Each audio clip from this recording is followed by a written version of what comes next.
This is Excel Chapter 3, Part 4. In this section, we're going to describe the formulas and functions needed to complete the calculations of our worksheet. As we learned in Chapters 1 and 2, Excel will modify the cell references when copying the formulas, so that whenever we copy the formulas, what we had in it is going to change. For example, this total, if I copied it down, is not going to add this row anymore. It would now add this row. And so it changes it relative to its new location. However, sometimes when you're copying formulas, you don't want Excel to change the cell reference. To keep the cell reference constant, or to not change when copying the formula or function, we need to use a technique called absolute cell referencing. To specify that we want an absolute cell reference, in the formula, we will enter a $sign before any column letters or row numbers that we want to keep constant formulas that we plan to copy. For example, if we were to type $B, $4, this is an absolute cell reference, meaning that if we just had B4, it's relative. They both reference the same cell. The difference is whenever we copy it. The formula using the absolute cell reference of $B, $4 will tell in Excel to always use B4, to never change no matter where we copy the formula to. The formula using the relative cell reference, however, instructs Excel to adjust the cell reference as it copies it to its new destination. A cell reference with only one $sign before either the column or row is called a mixed cell reference. When you're using Excel, you need to plan ahead to decide what kind of referencing you're going to need to use. This table will show you the $B, $4, which is an absolute, meaning no matter where this formula is copied and pasted to, it will always use B4 in the formula. It will absolutely, positively never change it. B, $4 is a mixed reference, meaning that whenever you copy and paste it somewhere else, it will adjust column B to wherever you are now, but it will never change from row 4. B, $B4 is also a mixed reference. However, in this one, the column will always remain column B, but the row will change depending on where you are now. And then just the plain B4 that we've been using in the past is the relative cell reference, which changes it relative to its new location. We're now going to be entering the formulas for each column or month, and these are the same except for the reference to the projected monthly revenue in row 13.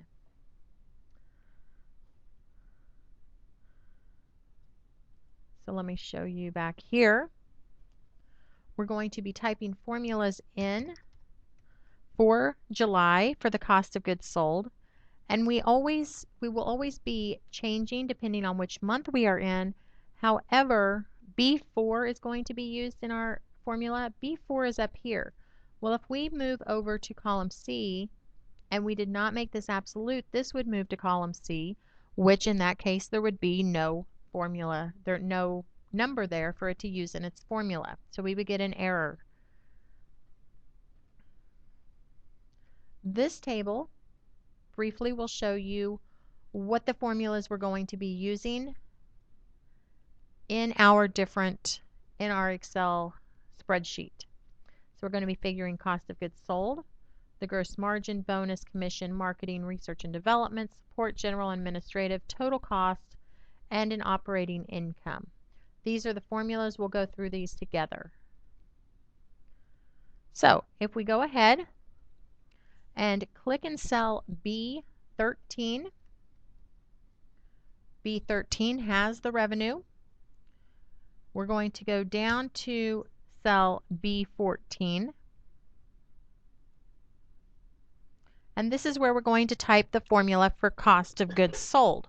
Now, to figure cost of goods sold, we will actually be taking the revenue and multiplying that by 1 minus the margin up here in cell B4. So to start your formula, you always type an equal sign. We're going to click on cell B13 because that's where our revenue is. We're going to times. We have to use the parentheses so we have the correct order of operation. 1 minus, and we're going to type $B, $4, which is referencing up here. You can tell because this is green and this is green. And we will use close parenthesis and press enter. So now we can see what the cost of goods sold was. It looks like 1323285.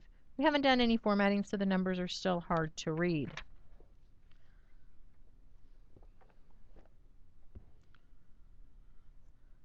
Okay, let's go ahead and figure our gross margin.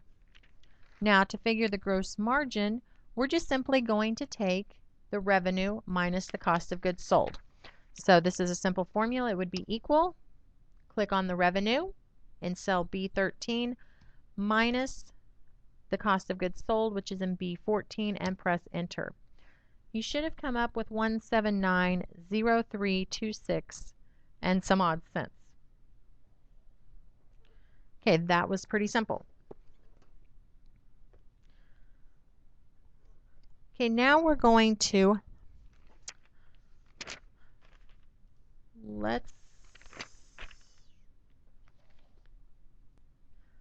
Okay, in our next cell, we're actually going to use what is called an if function. If functions are logical operators such as and, or, and not. So according to the request for the new workbook, if the projected July revenue in B13 is greater than or equal to the sales revenue for bonus, so we're looking for in B13, if this revenue is greater than or equal to the sales revenue for a bonus, which is located in B7 up here, then July should get a bonus that is located in cell, and put that in B18. So we don't know whether we need this bonus or not. It will all depend on whether this revenue is greater than this number up here. So the way we're going to do that is do an if function. A basic if function, let me scroll down so that you can actually see what it is I'm talking about. This is an if function. So what we're going to do, we're going to start with equal because we're doing a formula.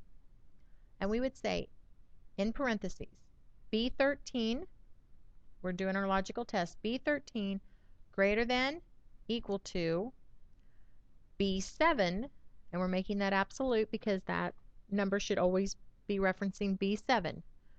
So that's our logical test. Is B13 greater than or equal to B7, comma, tell it what to do if true. If true, we will put in what is located in B2, and again, we're using an absolute reference, comma, and then what happens if it is not true. So if it's false, we're going to put 0. So if the revenue is greater than the revenue for bonus, they're going to get the bonus located in B2. If not, they're going to get 0 for their bonus. And that's a typical if function. It's basically equal if, parenthesis, what are you testing, comma, what do we do if it's true, comma, what do we do if it's false. So in our Excel, we're going to be in cell B18. And you can type these out, or you can actually use the formula up here in our function. So we're just going to click on this FX button for insert function. And we're doing an if function, so I'm just going to type if and hit go. So it can search for it. I'll click on the if, hit OK. And now it's going to give me a box where I'm going to put in the information. I don't have to necessarily type it in down here. So logical test. What is it I'm trying to test? And what I'm trying to see is I want to know if B13 is greater than or equal to B7, absolute. Now you can type that just like that. However, I like to click that way. I make sure that I'm getting on the right things. So I can just go over here, click on B13, which is where my revenue is. Type the greater than sign. Type the equal sign. Go to B7 because that's what our sales revenue for bonus threshold is. Now I need to make that absolute. I did not type the dollar signs, but one of the shortcuts is on the top row of your keyboard. You have an F4 button. Go ahead and press F4 immediately after you click on it, and that will add the dollar signs for you. So that is our logical test. Is this number greater than or equal to this number? Now look here, it's already telling me that that's false. But we need to tell it what to do if it's true and what to do if it's false. So if it's true, I'm going to click here. If that is true, they're going to get a bonus that is located in cell B2. So they're going to get a $200,000 bonus. Now I again need to make that absolute, so I'm going to press the F4 button. And what do they get if that's false? If they don't reach this sales revenue for bonus, they're going to get a 0. So we're just going to type 0. This already goes ahead and tells me that for this one, they are getting a 0. I'm going to press OK. So we didn't get a bonus for July. Now let's go ahead and enter in the remaining July formulas. So the next one is our commission. So to find the commission, we're going to start with a formula, so it's equal.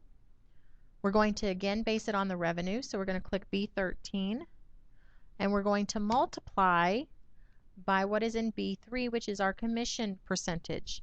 Now again, we want to make this one absolute because whenever we copy it over to August, we do not want it coming over here to this blank cell. So I'm going to press F4. So your formula should read equal B13 times $B, $3, and press enter. Okay, in the next cell, which will be marketing, we're going to type equal, click on B13 because this has to do with revenue again, times the marketing rate, which is located in cell B5. So I'm just going to come up here and click on the 15% in B5. And again, we need to make that one absolute, so we'll press the F4 button and press enter. For research and development, that is the revenue times the percent for research and development, which is 7.5. So we'll type equal revenue times, click in cell B6, make it absolute by pressing the F4 button and press enter. Now as you're doing this, you might wonder, why are we doing B6? Can't we just type 7.5?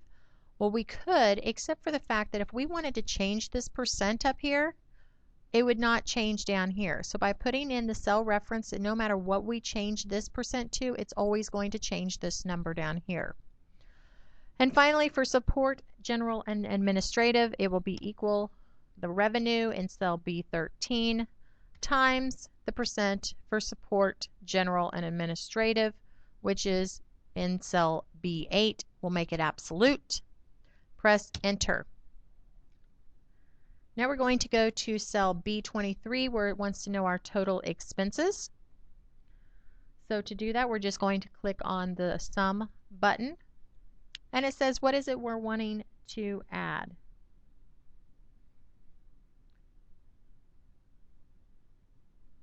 We're actually going to just be adding up our expenses that it has highlighted here in cell B18 through B22. Press enter. Next, if I go on down,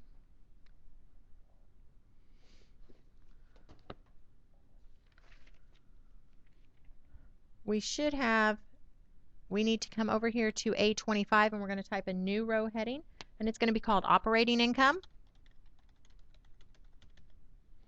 And we need to put in the formula, make sure that one is not indented, so you may need to remove the indent. And for the formula for operating income, all we do is we take, we're going to take the gross margin, which is how much we got after we paid for everything. Revenue is the total sales. Cost of goods sold is what it costs to put the merchandise on our shelves. And then so gross margin is how much we made before we had any expenses.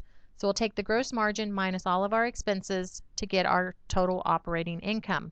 So we'll just take equal, click on gross margin in cell B15, minus, and click on our total expenses, which is in cell B23, and press enter.